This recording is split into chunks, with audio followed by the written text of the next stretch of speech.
मंडळी, श्री स्वामी समर्थ. स्वागत आहे तुमचे आपल्या स्वामी शक्ती या चॅनलवरती. बघा, उद्या 13 जानेवारी 2026 वार मंगळवार.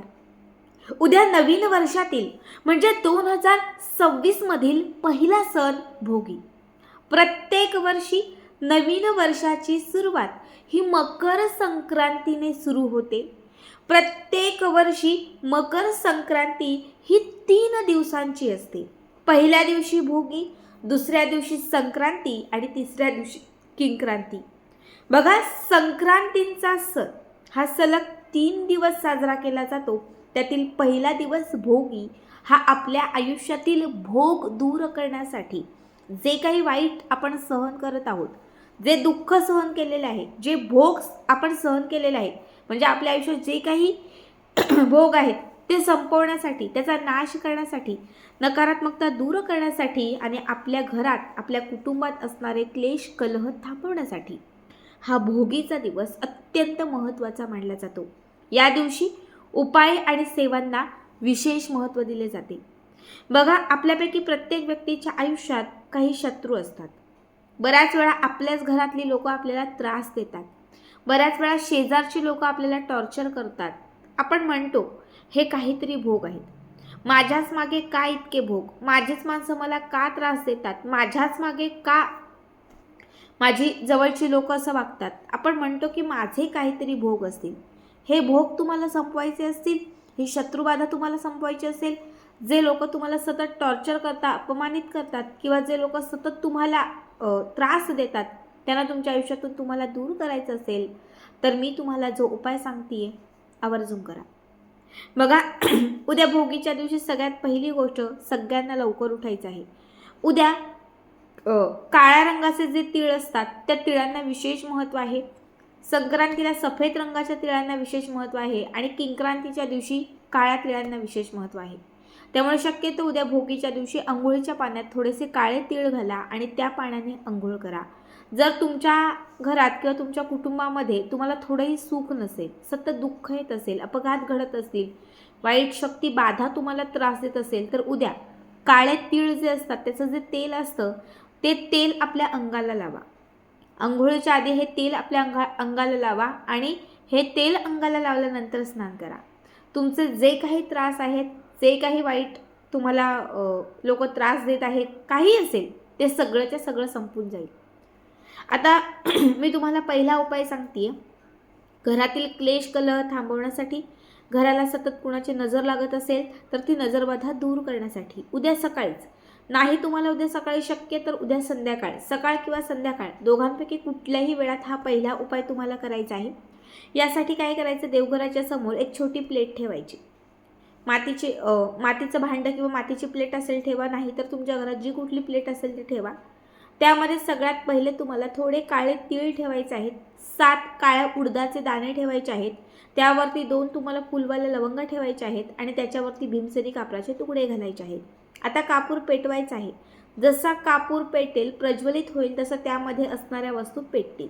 जशा वस्तू पेटतील, प्रज्वलित होतील, तसं तुम्हाला त्या आगीमध्ये थोडे थोडे काळे तीळ तुम्हाला घालायचे आहेत. थोडे थोडे, जवळपास तुम्हाला 11 चिमटी काळे तीळ घालत असताना फक्त तुम्हाला तुमच्या शत्रूचं किंवा जो त्रास आहे, आजारपण आहे, काही असेल, नजरबाधा आहे, तर तुम्हाला तो त्रास तिथे व्यक्त करायचा आहे आणि 11 वेळा तुम्हाला काळे तीळ त्यामध्ये घालायचे आहेत.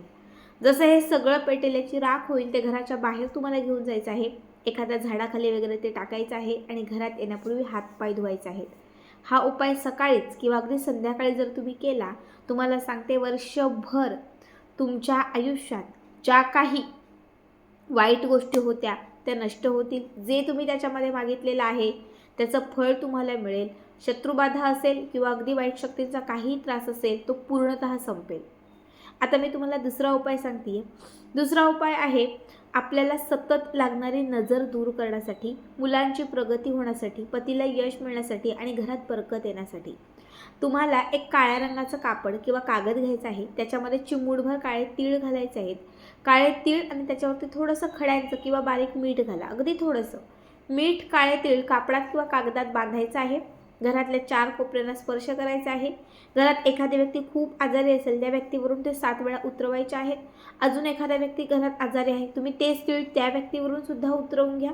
त्याच्यानंतर तुम्हाला हे तीळ घराच्या बाहेर घेऊन यायचं आहे आणि मुख्य प्रवेशद्वारावरून 7 वेळा हे तीळ उतरवून तुम्हाला घराच्या बाहेर ते टाकून द्यायचे आहे. समजा तुम्ही स्वतःसाठी हा उपाय करताय की तुम्हीच खूप आजारी असता, तुम्हालाच नजर लागते, तर तुम्ही स्वतःवरून सुद्धा स्वतःचं स्वतः उतरवून घ्या आणि घराच्या बाहेर ही पुडी फेकून द्या.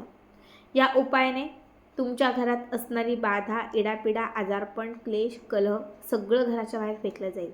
काळे तीळ हे क्षणात नकारात्मकता शोषतं. बाधा, नजरबाधा किंवा काहीही वाईट शक्ती असेल तर ते नष्ट करतं. जसे हे तीळ उतरवून घराच्या बाहेर तुम्ही टाकाल, त्या तिळांसोबत तुमच्या घरातील इडापिडा सगळं काही चाललं जाईल.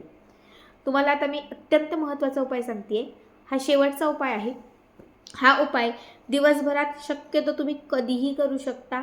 बघा, बऱ्याच वेळा असं होतं की आपल्या जवळचे लोक आपल्याला रडवतात, त्रास देतात, टॉर्चर करतात, सतत अपमान करतात, सतत अडथळे आणतात, आपल्याला घालून पाडून बोलतात. आपल्याला कळत नाही काय करावं. आपण रडत बसतो, आपण शांत बसतो, कारण आपल्याला समजतच नाही कसं वागावं. पण मी जो आता उपाय तुम्हाला सांगते, जर हा उपाय तुम्ही उद्या केला तर नक्कीच तुमचे भोग सुटतील आणि जो व्यक्ती तुम्हाला रडवत होता तो स्वतः रडेल. काय करा, कुठेही घराच्या आजूबाजूला जिथे कुठे सफेद रुईचं झाड असेल, पांढरी रुई, ह्या सफेद रुईच्या झाडाजवळ जा. सफेद रुईचं एक छोटंसं मूळ तोडा. छोटंसं मूळ तोडा, हे घरी आणा. स्वच्छ पाण्याने हे सफेद रुईचं मूळ धुवून घ्या. एखादं कापड छोटंसं, लाल, पिवळं, हिरवं कुठलंही चालेल, एक छोटं कापड घ्या. देवघराच्या समोर हे कापड ठेवा. त्या कापडावरती हे पांढऱ्या रुईचं मूळ ठेवा. ठीक आहे. या पांढऱ्या रुईच्या मुळाची आता पूजा करा.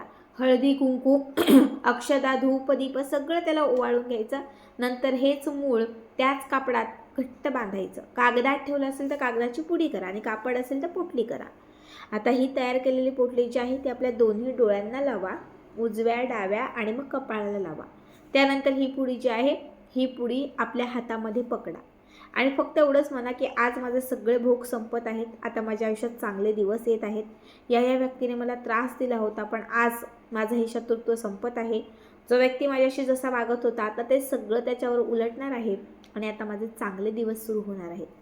असं पॉझिटिव्हिटीने पूर्ण तुम्हाला तिथे पॉझिटिव्ह वाईब्स द्यायच्या आहेत आणि त्याच्यानंतर हे मूळ जे आहे हे तुम्हाला घराच्या बाहेर घेऊन जायचं आहे. घराच्या बाहेर कुठलंही पवित्र झाड असेल, आंब्याचं झाड असेल, पिंपळाचं झाड असेल, वडाचं झाड असेल, तुळशीचं झाड म्हणजे तुळशीचं रोप असेल, अगदी छान पवित्र जे झाड असेल त्या खाली आता तुम्हाला हे मूळ जे आहे ते त्या मातीमध्ये दाबायचं आहे. थोडी माती बाजूला करायची आणि त्याच्यामध्ये हे पांढऱ्या रुईचं मूळ दाबायचं.